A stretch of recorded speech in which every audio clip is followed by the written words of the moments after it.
Bonjour tout le monde, bienvenue à ce LinkedIn Live Effet Coop. Je suis Sophie-Anne Morin et je suis conseillère en entrepreneuriat coopératif jeunesse pour le Conseil québécois de la coopération. Mon mandat, c'est d'accompagner des jeunes qui font des projets coopératifs, qui expérimentent la coopération. Et j'ai un rôle spécial aujourd'hui puisque j'anime ce LinkedIn en direct Effet Coop. Nous sommes accompagnés aujourd'hui de Colette Lebel, qui est l'autrice d'un recueil de chroniques qui s'appelle Plaidoyer pour la coopération. Alors, Colette, je t'invite en quelques mots à te présenter pour les gens qui nous écoutent. Bonjour à tous. Alors, moi, je suis de formation une agronome, mais qui n'est pas restée agronome tellement longtemps, puisque le premier emploi que j'ai trouvé, ça a été dans une coopérative agricole. Et là, j'ai eu un coup de cœur qui m'a fait réorienter ma carrière. Et puis, jusqu'à tout récemment, j'étais à la direction des affaires coopératives chez Solio Groupe Coopératif. Maintenant, je suis simplement pigiste. J'ai quitté mon emploi pour ralentir un petit peu, mais je suis toujours active. Oui, on aura l'occasion de discuter de tes plans là, à la fin de notre échange. Colette et moi, on se connaît depuis plusieurs années, alors d'un commun accord, nous allons nous tutoyer pendant notre conversation. Avant d'aller plus loin dans le contenu, dans l'échange avec Colette, permettez-moi là de vous expliquer un peu ce qui nous a motivés à organiser cette série de LinkedIn Effet Coop en direct. D'abord, c'est pour animer et nourrir le groupe LinkedIn qui s'appelle Espace Effet Coop. On vous invite d'ailleurs à en devenir membre.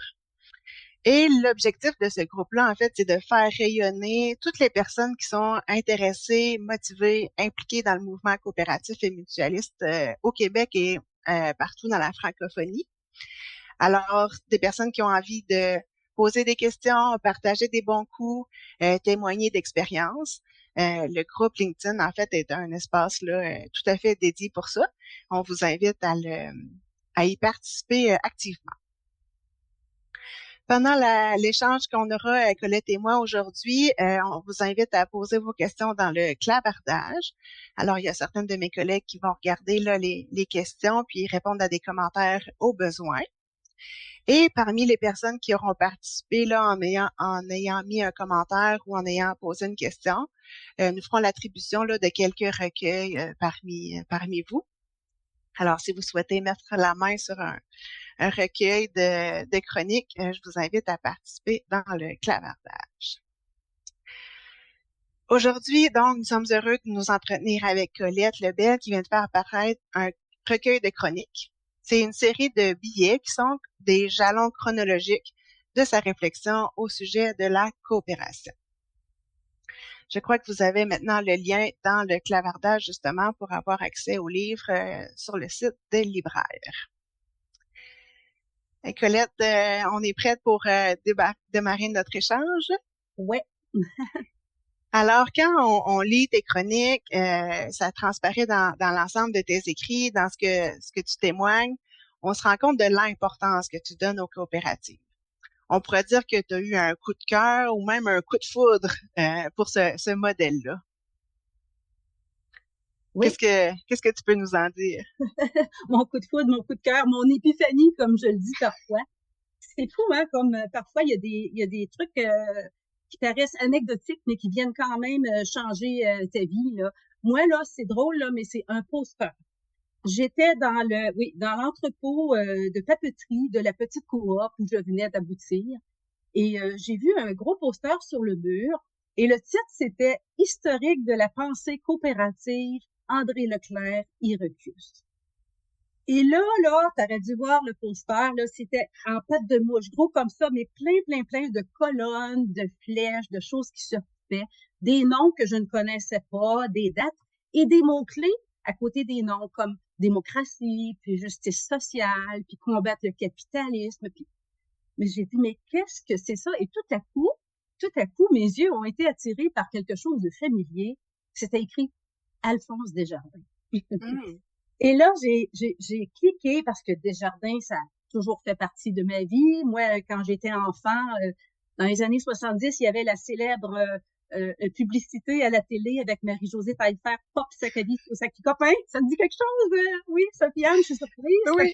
C'est vraiment, la plupart d'entre vous étiez peut-être même pas nés à cette époque-là, mais c'est une pièce d'anthologie maintenant, hein, on se le cache pas. Et aussi, ben, tu sais, la caisse scolaire. Tu sais, donc, moi, c'était mon univers Desjardins et je savais qu'Alphonse Desjardins, c'était un grand personnage. Alors, de le voir, lui, avec un paquet d'autres écrits avec la même typographie, la même grosseur, j'ai supposé que tous ces gens-là, c'était des grands personnages comme Alphonse Desjardins. Et là, j'ai dit, Mhm. waouh, je suis pas dans le type d'entreprise que je connais puis qui veut juste faire de l'argent pour les actionnaires. Là, je voyais qu'il y avait une réflexion derrière tout ça, une différentes écoles de pensée, puis une richesse vraiment incroyable, puis un sens, une intention, une noble intention, j'ai le goût de dire là. Donc vraiment, ça m'a titillé au point que j'ai voulu en savoir plus. Et là, j'ai fait un peu de recherche et je suis tombée sur les principes. Et là, Mhm. j'étais conquise là. Oui, c'est à partir de là que j'ai dit, je voudrais faire ça davantage, là, en faire ma carrière professionnelle. C'est comme ça que Mhm. comme ça que ça a commencé. Alors, c'est comme un exemple qui t'a montré que, ben, Alphonse Desjardins, les caisses scolaires, tout le mouvement des coopératives financières était dans un plus grand ensemble, là, si je comprends bien ce que tu expliques. Dans un plus grand ensemble, et ça venait me chercher parce que pour moi, Desjardins, c'était québécois vraiment. En fait, je sentais que je faisais partie un peu de ça aussi, là. Je me sentais Mhm. appelée. Ouais.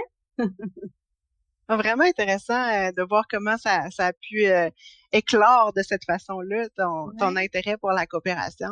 Ouais, ce poster-là, tu sais, Sofiane, j'ai essayé de le retrouver et je l'ai retrouvé un jour.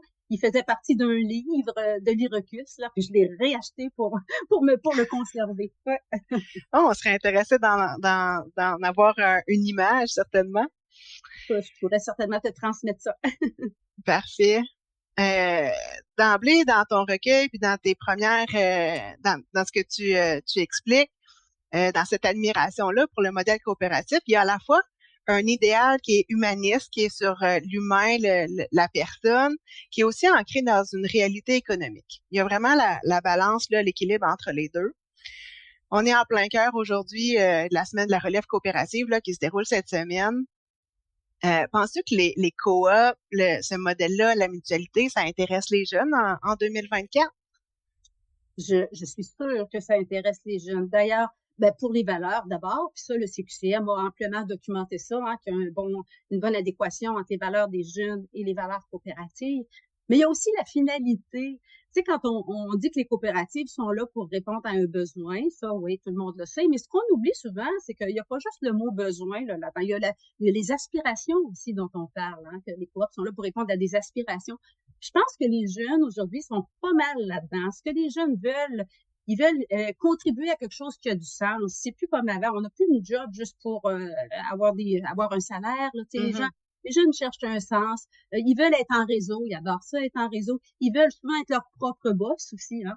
Dans le milieu des coops de travail, là, ça fourmille. Je siège maintenant au conseil d'administration du réseau Coop, puis je suis toujours fascinée de voir de nombreux corps professionnels qui choisissent le mode coop. On a maintenant des coops d'architectes, d'anthropologues, qu'est-ce que je voyais, des ingénieurs, des traducteurs. Donc, c'est des jeunes, ça, qui ont des aspirations à avoir une structure organisationnelle horizontale, plus souple, plus flexible. Et même dans le monde agricole, tu vois, moi, quand j'ai commencé, puis j'ai appris l'histoire des coopératives, c'était des coopératives agricoles qui étaient en amont ou en aval de la ferme. Hein. C'était des coopératives Mhm. qui fournissaient des intrants ou qui ramassaient les produits pour les transformer puis les mettre sur les marchés. Puis ça a tellement bien réussi qu'il y en a eu partout en province, puis que c'était bien couvert. Fait qu'à un moment donné, on se disait, il n'y a plus de place, il n'y aura plus d'autres coopératives agricoles, on dessert bien le marché. Mais Mhm. non, il y en a d'autres, et cette fois-là, elles vont plus loin parce que la coopération est au cœur même de l'activité agricole. C'est la ferme qui est coop. Donc, encore là, ça révèle une aspiration à se donner une qualité de vie, parce qu'on sait comment c'est exigeant être en agriculture. Donc, donner une qualité de vie, partager des risques. Donc, les temps ont changé. On n'est plus dans grosse misère, là, avec des questions de survie, là. Mais je pense qu'aujourd'hui, les jeunes ont des grandes aspirations. Puis souvent, le monde des affaires a l'air à être un petit peu comme à contre-courant là, de la réalité écologique puis sociale qui les préoccupe. Mhm. Donc, je pense que les jeunes, oui, ça peut être très, très attractif, le modèle coopératif pour les jeunes aujourd'hui, plus que jamais. Oui. Oui, puis on le voit aussi dans certaines projections du documentaire qui a été fait par Réseau Coop, justement sur le sens au travail et est-ce que le travail est humain. Les jeunes qui se présentent à ces diffusions-là sont interpellés par ces valeurs-là ou cette façon d'être dans un emploi qui est en adéquation avec ta vie Oui. générale, pas juste ta vie professionnelle. Oui, puis d'avoir un petit peu plus de contrôle là, sur ce que tu vas faire, là, tes Mhm. ambitions, là. Ouais. Bon, ça, on a parlé un petit peu plus peut-être des coops de travailleurs, mais ces jeunes-là là, qui ont environ 18-35 ans aujourd'hui, euh, il faut quand même d'une certaine façon les mobiliser pour jouer tous les rôles nécessaires dans une coopérative. Par exemple, dans une coopérative de consommateurs où on souhaite qu'ils deviennent membres ou administrateurs. Est-ce qu'il y a des éléments, selon toi, qui pourraient faire en sorte qu'ils s'impliquent davantage ou qu'ils s'intéresseraient davantage à cette facette-là, par exemple? Ben, la porte d'entrée dans la coopérative, ça va être d'abord l'adhésion, hein. Puis moi, je pense que comme on n'apprend pas ça dans les écoles, malheureusement, sauf ce que vous faites au CQCM auprès des jeunes, dont tu pourras nous parler tout à l'heure, mais de façon générale, on n'entend pas beaucoup parler. Moi, j'avais fait tout mon cours d'agronomie, puis s'il y a un milieu où la coopération est présente, c'est bien l'agriculture, là, on n'avait pas entendu parler. Donc, comme on n'en entend pas parler dans les écoles, je pense qu'il y a une grande responsabilité de la part des fédérations sectorielles, du CQCM, de faire de l'éducation coopérative, mais même au-delà de ces grandes organisations-là, je pense que chacune des coopératives, même si elle est toute petite, elle se doit d'avoir un minimum d'éducation coopérative, peut-être avec un programme d'accueil des nouveaux membres d'abord, parce que quand on rentre membre de la coop, là, ce qu'on nous fait miroiter souvent, c'est les avantages, les droits, mais on parle pas des devoirs, mais l'un ne vient Mhm. pas sans l'autre, hein. Puis c'est pas négatif des devoirs. Avoir des devoirs, ça peut contribuer à son développement personnel. Ça nous permet de participer plus activement. Donc, je pense que c'est important de faire savoir d'abord à l'entrée, dès le membership, qu'est-ce que ça veut dire vraiment qu'être membre, puis comment ça fonctionne. Puis quand on connaît ça, ben là, on peut apprécier puis vouloir aller plus loin puis s'investir davantage. Puis si tu me permets, Sofiane, je vais donner l'exemple que je connais, celui de Solio Groupe Coopératif. Ils ont un programme d'aide à la relève, ça s'appelle le Fonds coopératif d'aide à la relève agricole, et ça apporte du soutien financier, mais en contrepartie, les jeunes qui bénéficient de ça, ils doivent suivre des formations qui sont obligatoires. Et c'est tellement porteur que, ben là, j'ai pas vu les chiffres récents, mais quand j'y étais, on avait fait une analyse pour voir les retombées de ça. Et on s'est rendu compte que dans tous les conseils d'administration des coopératives membres, il y avait à peu près 25% d'élus qui provenaient du fonds coopératif. Donc, quand on intéresse les jeunes, quand on leur explique, il y en a plusieurs d'entre eux qui adoptent ça et qui aiment ça, puis qui veulent aller plus loin et s'investir ensuite dans les conseils d'administration. Mais Mhm. moi, j'en démarre pas, c'est l'éducation coopérative. Ça se résume, si on veut résumer, ce serait l'éducation coopérative. Ouais, faire connaître. Faire connaître. Quand on Mhm. connaît, on peut pas aimer. Oui, c'est ça. Je pense que c'est Jean-Jacques Cousteau qui disait ça, là. On aime ce qu'on connaît, là. Ah, OK, bon. Mhm. Mais j'aimerais ça, toi, que tu nous partages aussi. J'ai vu passer ça sur les réseaux, là, que tu es allé dans une école. Je sais que vous faites un travail formidable avec l'apprentissage coopératif et complexe. Parle-nous donc de ton expérience cette semaine. Ben oui, je suis allée rencontrer là environ 70 jeunes de cinquième et sixième année. On a fait une activité qui était sur les médias. Alors, les enseignantes avaient envie d'aborder ce sujet-là avec tous leurs élèves. Puis, on l'a fait de façon coopérative. Alors, on a d'abord fait une petite activité climat pour se connaître. On a fait une activité de communication qui s'appelle À la ligne pour faire les équipes. Puis ensuite, les élèves ont travaillé avec un graffiti collectif où ils devaient répondre à 4 questions par eux-mêmes avant de partager avec leurs collègues, leurs 3 autres collègues de sous-groupe sur les réponses et faire consensus ensemble. Alors, c'est une façon que les enseignants ont pour faire de l'éducation à la coopération, c'est-à-dire ces espèces de compétences-là, ces habiletés-là qui sont nécessaires dans le vivre ensemble et la bonne tenue là, de la classe ou de l'équipe, tout en abordant un sujet là, pédagogique là, qui était nécessaire dans le programme scolaire. C'est fameux, moi, je trouve, cette intégration-là du développement des compétences coopératives tout en ayant du contenu d'une autre matière. C'est tellement important, ouais. Oui. Mhm. Je- J'ajouterais oui, vas-y. Non, on continue. J'allais dire, parce que je reviens à ta question de comment intéresser les jeunes, comment les faire s'investir davantage. J'ai le goût d'ajouter, il faut être proactif aussi. Puis je te raconte une anecdote. Quand je suis Mhm. arrivée à la Coop Fédérée, qui est maintenant Solio, je suis tombée sur un sondage auprès de la relève agricole. Et dans une des questions du sondage, c'était est-ce que vous êtes membre de votre coop agricole locale ou régionale? Et sinon, pourquoi? Alors moi, je suis allée voir le sinon, pourquoi? Et la réponse qui avait obtenu le plus de, pas de votes, mais qui avait été cochée le plus souvent, c'est parce qu'on ne m'a pas sollicité. Mm. Alors, c'est pour dire hein, que nous, on dit, oh, les jeunes, ils ne sont pas intéressés, blablabla. Non, c'est pas qu'ils ne sont pas intéressés, mais allons, soyons proactifs, allons les solliciter, osons le demander. Gaston Michaud, je ne sais pas si ça dit quelque chose, ça a été un pionnier là, dans le développement coopératif à Racine. Tu sais, il y a eu beaucoup de fourmillements dans la petite municipalité de Racine là, en développement coopératif. Puis lui, il a écrit un livre, puis dans son livre, ça m'avait marqué, il disait, on n'aide pas quelqu'un en lui donnant quelque chose, on aide quelqu'un en osant lui demander quelque chose. Et pour Mhm. des fois, quand on va demander, c'est valorisant d'abord la personne qui se fait demander. Ça veut dire, bon, ben, ma contribution doit être importante. Donc, faut pas hésiter à demander. Il faut oser. Mhm. Bon, ça va être un des conclusions peut-être de notre échange. Oser demander. Oser demander. Parfait. Tout ce qu'on parle justement avec les jeunes, avec l'éducation à la coopération, ça fait un peu référence à des compétences coopératives. Ces compétences-là, elles se développent différemment ou c'est des compétences euh, uniques qui sont développées Oui. par les jeunes et les moins jeunes dans la coopération? Oui, elle se développe différemment dans le sens qu'elle se développe dans l'action. On n'apprend pas ça dans des livres. Là. Les compétences coopératives, c'est des compétences qui sont complexes, hein, d'abord, parce que c'est des compétences comportementales, beaucoup interrelationnelles. Donc, dans les compétences coopératives, on pourrait parler de la capacité de communiquer, d'être à l'écoute, mais aussi des capacités comme être capable de se projeter dans un horizon de long terme, parce que dans un échange, je ne sais jamais 50-50, c'est toujours quelqu'un qui en met un petit peu plus, mais il faut donner il faut donner du temps pour que la réciprocité puisse s'organiser. Donc, être capable de Mhm. différer dans le temps sa petite récompense, si on peut dire, être capable de collaborer efficacement, être capable d'inspirer confiance et de faire confiance avec discernement. Bien important avec discernement. Moi, je dis toujours, être coopérateur, c'est pas se laisser manger la laine sur le dos, là.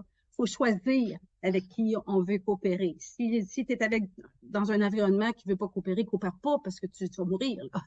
Donc, Mhm. être capable de déceler ça, à qui je vais donner ma confiance, qui mérite ma confiance. Et aussi, une autre compétence importante, c'est d'être à l'aise avec le risque et l'incertitude. Parce que quand on est entre humains, là, on n'est jamais sûr de rien. Donc, vu que ça repose sur la confiance, il y a toujours un risque. Donc, ces compétences-là, moi, je pense que c'est celles vraiment dont on a besoin aujourd'hui parce que le monde est rendu là. On est dans un monde complexe, un monde incertain. Moi, quand j'ai commencé ma carrière, le monde était assez prévisible. On faisait des planifications stratégiques 5 ans, puis on était en affaires, ça allait bien. Aujourd'hui, c'est plus ça. Le monde est beaucoup plus difficile à décortiquer. Il est tout interrelié. Ben, les jeunes, je pense que comme c'est leur univers, comme ils ont vécu là-dedans, comme certains d'entre eux ont eu de l'apprentissage coopératif à la petite école, je pense qu'ils vont être bien armés pour aller prendre le contrôle dans les coopératives puis les organiser à leur goût parce que ils sont dans un univers qui est incertain et complexe déjà. Mhm. Oui. Donc, moi, j'ai beaucoup confiance. Oui. Dans ces jeunes-là Oui, qui débutent ou qui poursuivent leur route là, dans le mouvement coopératif et mutualiste. C'est absolument. vraiment intéressant d'entendre ça, de voir justement certains traits qu'on pourrait peut-être juger, nous, comme adultes, des jeunes d'aujourd'hui, mais qui sont finalement des forces dans ce qu'ils auront à gérer, à voir venir, puis à construire avec là, dans les prochaines années. Tout à fait. Moi, j'ai vu souvent des articles soit dans gestion ou HR là, et tout ça, là, Harvard Review. Ils disent que les compétences du 21e siècle, c'est clairement les compétences coopératives. Là. Ils les appellent pas toujours comme ça, mais on les reconnaît. Là. Nous, on sait que c'est celle-là. Nous aussi. Bon, on a parlé un peu de l'environnement, du contexte. dans quelques chroniques, il était question de la nature, de l'inspiration que l'humain doit avoir sur la nature. J'ai lu dans ton recueil des histoires de poules, des histoires de fourmis, des histoires de plantes. Pour toi, c'est quoi le lien entre la nature, l'environnement et la capacité de coopérer ou les coopératives? Ben, tu vois, dans ma recherche pour mieux comprendre le phénomène de coopération, j'ai abouti tellement, tellement souvent sur des articles en biologie. Et c'était fascinant de voir que la plupart des biologistes, dans le fond, définissent la nature comme une grande alliance fondée sur la coopération. Puis quand on y pense, c'est vrai, il y a pas d'accumulation excessive dans la nature, il n'y a pas de gaspillage dans la nature, hein. Tout fonctionne bien, tout est équilibré. Il y a beaucoup, on observe beaucoup de coopération entre des individus d'une même espèce, mais aussi entre individus d'espèces différentes. Fait que finalement, la loi de la jungle, puis la loi du plus fort, comme on entend souvent, là, euh, des fois on l'observe, mais c'est dans des situations extrêmes, des situations de survie. La plupart du temps, c'est pas ça qu'on observe. Puis les Mhm. biologistes le disent, la plupart du temps, ce qu'on voit, c'est des mécanismes de coopération et d'organisation en réseau. Puis ça, moi, l'organisation en réseau, là, je réalise que c'est là tout le génie de la nature. L'organisation en réseau permet beaucoup plus de flexibilité, de solidité, de pérennité. Moi, j'en suis venue à faire un parallèle entre pour imaginer tout ça, là, il y a le tricot par rapport à la courte pointe. Si tu prends une courte pointe, il y a plein de morceaux qui sont relativement dépendants les uns des autres, mais qui ont la même fonction, une fonction commune. Hein? Puis si tu brises un petit morceau, la fonction peut quand même être assumée, puis on a le temps de réparer, puis tout va bien. Le Mhm. tricot, là, tu tires un fil, là, puis tu tires dessus, là, tu te retrouves tout nu, c'est pas trop long. Donc, c'est un peu ça pour moi, l'intercoopération, l'organisation en réseau, c'est ça la courte pointe, là. Alors, c'est beaucoup Mhm. plus rapide, puis quand on dit que l'homme va peut-être aller à son extinction si on continue comme ça, on dit toujours, en revanche, la nature va continuer. La nature est beaucoup plus forte que nous, elle va continuer. Donc, on devrait s'inspirer de la nature davantage si on veut survivre nous aussi, puis on devrait faire de la coopération notre mode par défaut. Là, on est quasiment Mhm. en compétition mode par défaut, tu sais. Puis si ça va, OK, on va coopérer. Mais ça devrait être l'inverse. Le mode coopératif par défaut, d'ailleurs, les anthropologues, de plus en plus, on entend dire que c'est un trait évolutif, la coopération. C'est ça qui nous a permis de devenir ce qu'on est. Et Mhm. plus récemment, il y a même un biologiste qui disait que la principale contribution de l'apparition du langage chez l'homme, ce n'est pas la faculté de pouvoir échanger ensemble, mais la faculté de coopérer. C'est carrément ça qu'on dit. Le langage nous a permis comme de se mettre d'accord, d'établir des normes, puis de coopérer ensemble. Puis c'est ça qui a fait qu'on s'est développé, puis qu'on est devenu ce qu'on est devenu. Donc, voilà, moi, je plaide pour le mode coopératif par défaut. Puis ensuite, on ajuste. Si on se rend compte qu'on n'aurait pas dû parce que la personne n'en vaut pas la peine, ben là, on change de mode. Mais Mhm. par défaut, c'est le mode coopératif. Moi, j'en ai fait une hygiène de vie, puis je m'en porte très bien. Effectivement, tu es rayonnante. Euh, Parfait. Alors, on essaiera de s'inspirer davantage de la nature puis de faire notre coopération, notre modus operandi, si on peut dire, de Ouais, essayer ouais, d'abord là-dessus, tout en ayant en tête que ben, dans la coopération, le premier principe d'adhésion libre et volontaire. Alors, on peut pas forcer ou aller à l'encontre, mais quand c'est possible, coopérer. tout à fait. Dans tes chroniques, il est question aussi des valeurs de la coopération, puis la façon que tu as d'aborder ces valeurs-là, je pourrais dire que ça m'interpelle personnellement. Tu as une façon de les décrire, de démontrer comment elles s'incarnent dans des actions, dans des comportements, là, vraiment de façon précise ou imagée. Par exemple, dans la chronique Faites émerger l'intelligence collective, tu expliques comment les administrateurs et administratrices d'une coop doivent d'abord prendre leurs responsabilités, avoir le courage de leurs opinions dans les débats, pour ensuite faire preuve de solidarité. C'est une chronique, moi, que je partage là, avec les administrateurs et administratrices la coop d'alimentation sur laquelle je siège pour leur démontrer que ben, faire d'abord consensus entre nous, c'est peut-être pas la meilleure stratégie, là. Débattons, puis après, soyons solidaires. Alors, si je viens à ma question, les valeurs de la coopération, pour toi, Colette, c'est pas juste théorique. Ça s'incarne vraiment dans des actions. C'est pas écrit dans le cahier, puis on le laisse là, on les Hmm. vit vraiment, ces valeurs-là. Ouais, tout à fait. Les valeurs, hein, c'est comme pour moi, c'est comme des normes sociales sur lesquelles on s'entend. Puis on se dit, OK, ben, c'est comme ça qu'on va travailler. C'est sur cette base-là qu'on va travailler. Donc, faut que ça s'incarne par la suite dans les actions, puis dans les décisions. Il faut que ça paraisse. Il faut que les gens qui nous regardent de l'extérieur sachent, ah oui, c'est une coop, puis c'est pour ça qu'ils ont réagi comme ça. Il faut qu'il y ait comme et parfois, il faut peut-être l'expliciter aussi. Moi, Mhm, j'ai eu la chance d'animer une communauté d'apprentissage en éthique coopérative. Puis on jasait avec les employés des valeurs coopératives. Puis ce qui est ressorti de ça, les employés, ils ont dit qu'il faudrait demander aux dirigeants qu'ils fassent des liens entre leurs décisions puis nos valeurs.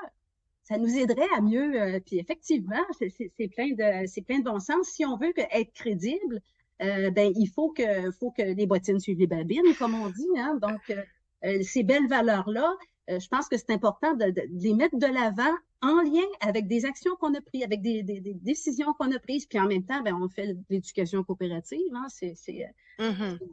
puis en même temps, ça permet de partager notre compréhension de ces valeurs-là aussi, parce que un mot, là, tu l'as bien dit, en solidarité, ça peut vouloir dire bien des choses, hein, comme ça, puis jusque-là, là, puis l'altruisme Mhm. aussi, tu sais. On va être altruiste jusqu'à ce que la coop meure, tu sais. Donc, il y a toujours, non, mais il y a toujours un dosage où tu prends l'équité puis l'égalité. C'est deux valeurs qu'on promeut, mais elles s'entrechoquent. Parfois, il faut faire un choix entre les deux, tu sais. Mhm. Donc l'importance, pour moi, il faut en parler des valeurs puis voir ce qu'on entend par là puis s'entendre là-dessus, là. Donc, les expliciter, ouais.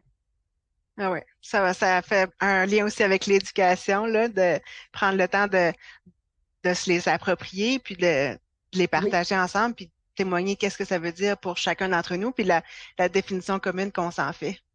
tout à fait, parce que dans le fond, ce que les dirigeants aimeraient, c'est que les employés dans la coopérative prennent leurs propres décisions en vertu des valeurs qu'on se donne. Mais si elles sont pas explicitées, ben, ils risquent d'avoir des dérapes. Ça, c'est sûr. Mhm. Mm.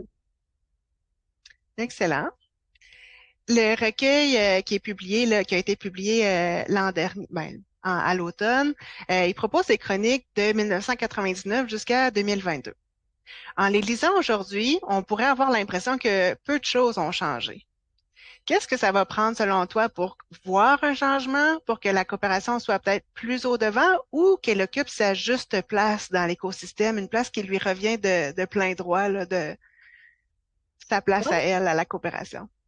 Ben, moi, j'ai l'impression quand même que ça a déjà commencé à bouger. Tu as raison qu'on le voit peut-être pas de façon très concrète, mais moi, ce que je remarque depuis quelques décennies, je trouve que le monde des affaires se rapproche des coopératives en ajoutant des volets à portée environnementale ou à portée sociale. Tu sais. C'est comme des contraintes qu'ils acceptent volontairement de se donner pour leur finalité qui est de faire plus d'argent, dans le fond.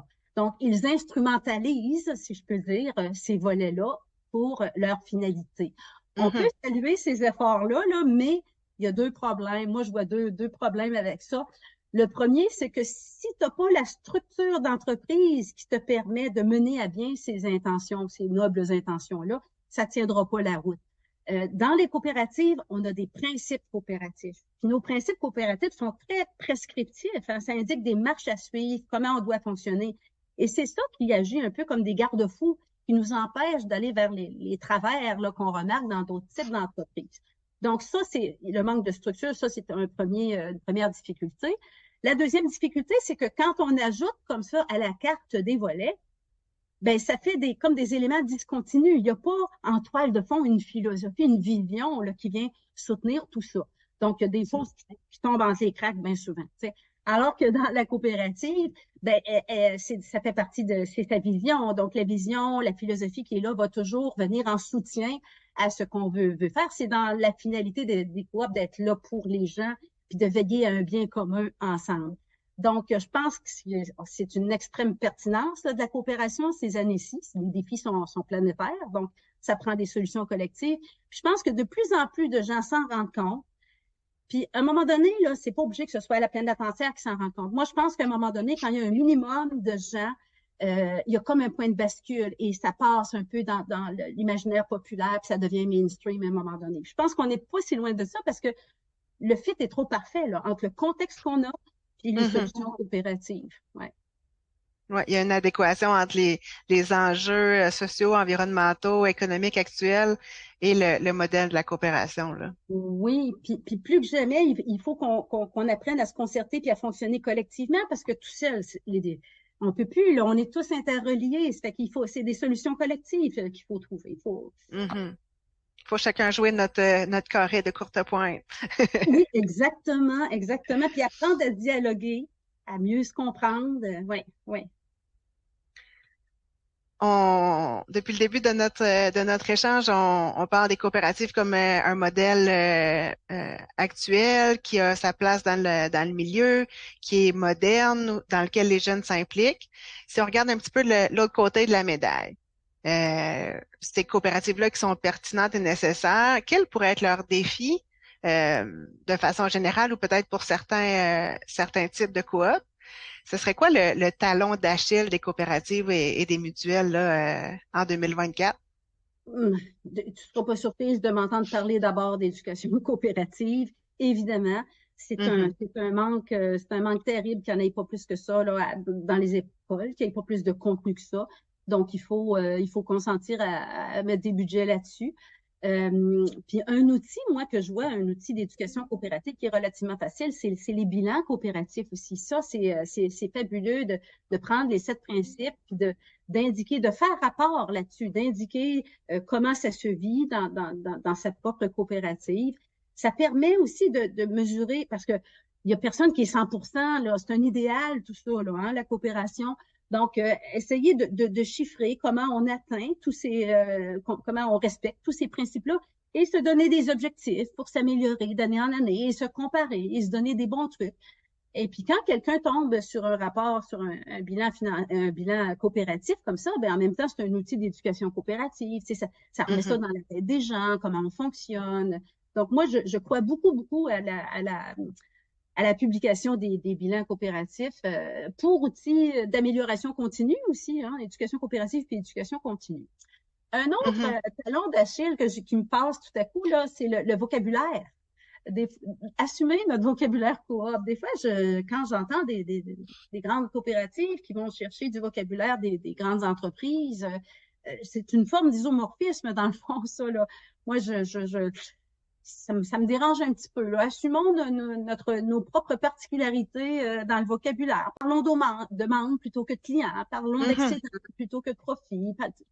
En tout cas, je pense que c'est important.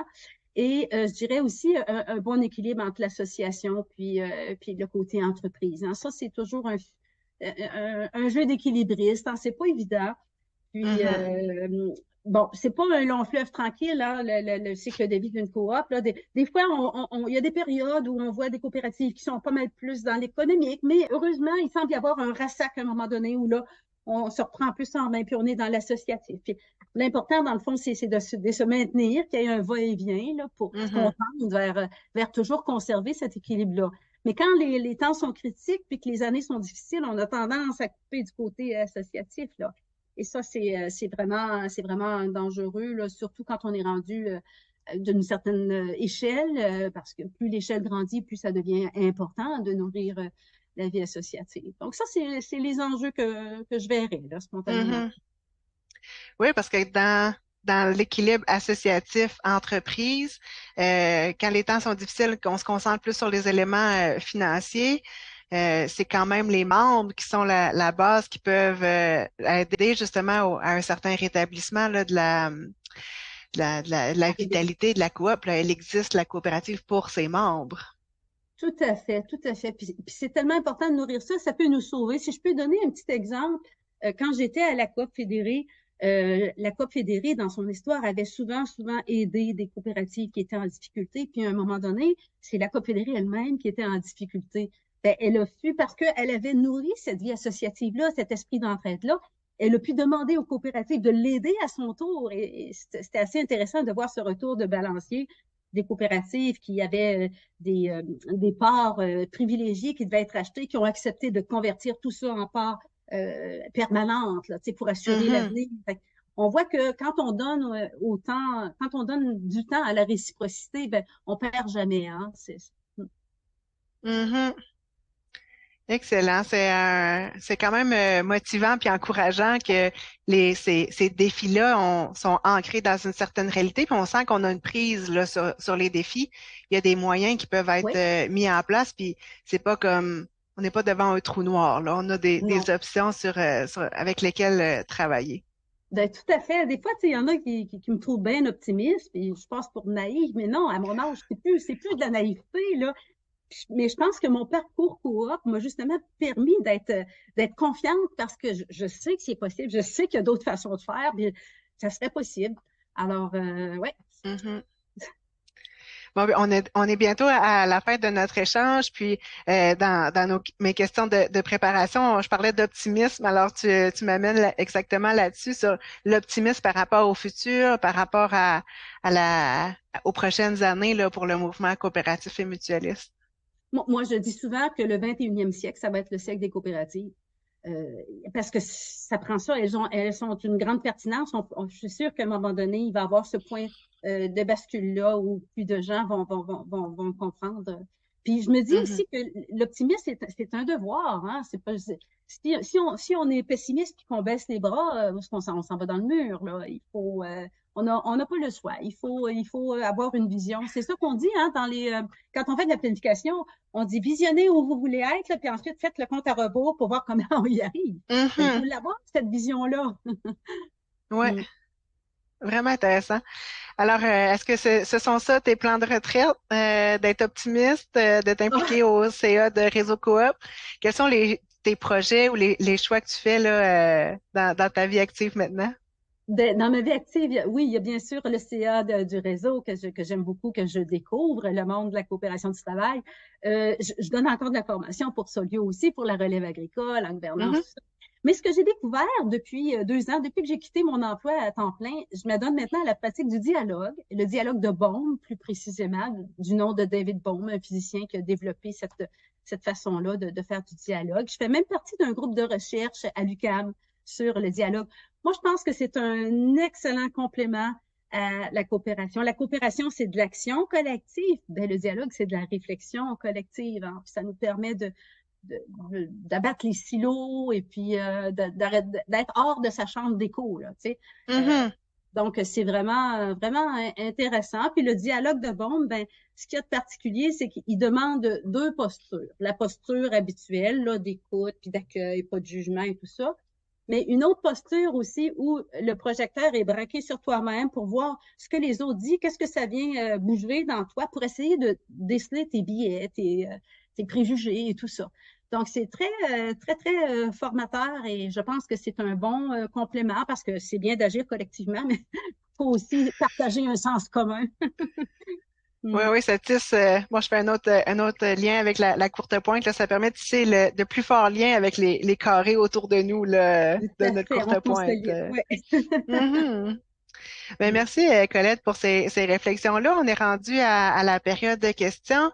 Quelqu'un se demande, en fait, dans les messages, que cette personne-là dit qu'elle a beaucoup aimé le recueil et se pose la question s'il y aura un tome 2.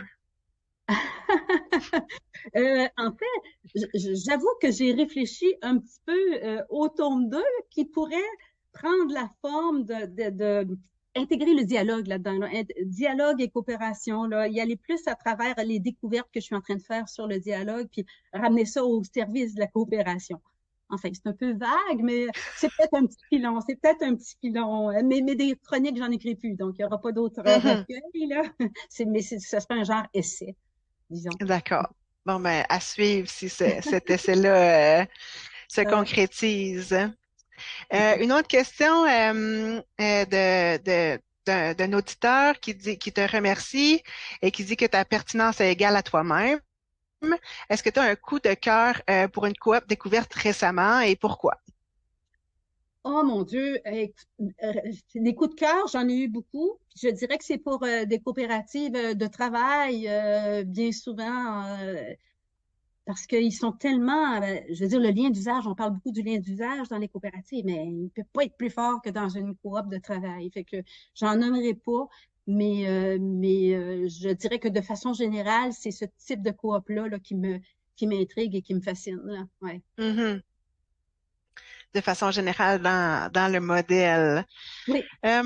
Une autre question vient un peu à ce qu'on parlait tantôt à propos soit du mimétisme ou de l'isomorphisme, si je me mélange pas dans les termes, et du vocabulaire propre aux coopératives. Alors, quelqu'un demande, est-ce qu'on peut parler du profit dans le modèle coopératif?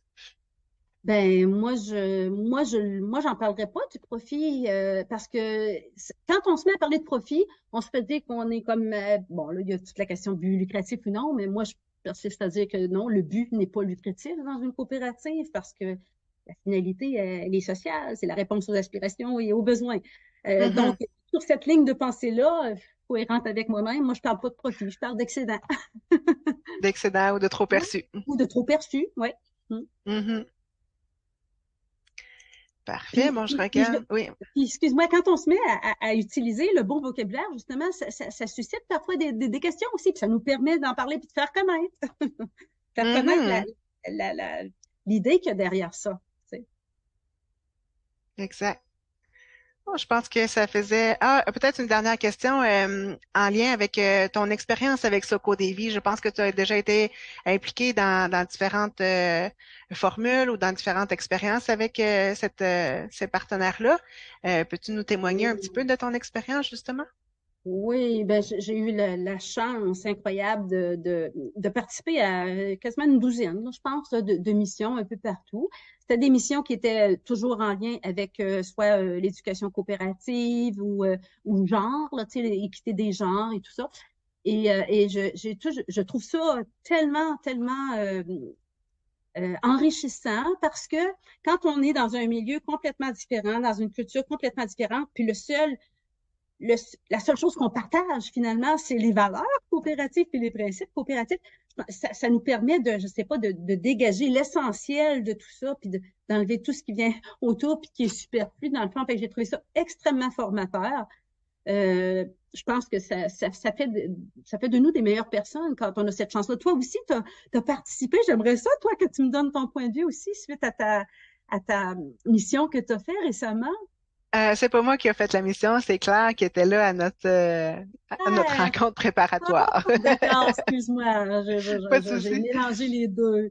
pas de Donc, problème. ben c'est ça. Moi, je peux voir, ce que je trouve de le fun aussi avec Socodevi, c'est de réaliser que les projets, même quand Socodevi se retire, ils ont fait des études pour voir si c'était pérenne et c'est pérenne, ça persiste dans le Mhm, temps. Donc, on sait qu'avec l'outil coopératif, quand on va là, on va pas leur dire quoi faire puis leur faire pour eux autres. Là, on leur explique juste comment ils peuvent s'organiser eux-mêmes et ça continue et ça améliore tellement la vie des familles. Moi, j'ai souvenir de femmes en Afrique qui disaient que grâce à la coop, ils pouvaient envoyer leurs petits à l'école. Tu sais, c'est de mhm. base, mais c'est tellement important. La clé, c'est l'éducation.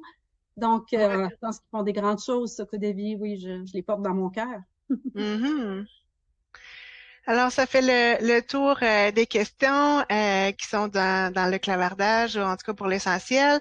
Je te remercie vraiment beaucoup, Colette, de cet échange-là, de ta générosité, des témoignages que tu portes. C'est vraiment inspirant pour des gens comme moi, comme nous, qui font de l'éducation, la coopération, qui un peu militent pour la reconnaissance auprès des jeunes de ce modèle entrepreneurial-là. Ben, bonne continuation. Vous êtes bien partis et vous faites du bon travail. Merci. Je remercie les auditeurs qui nous ont écoutés aujourd'hui, spécialement des gens d'outre-mer, je pense du Maroc ou autres pays là, à l'extérieur du Canada. Alors, je vous remercie tous et toutes d'avoir été avec nous ce midi et je vous souhaite une bonne continuité dans la semaine de la relève coopérative.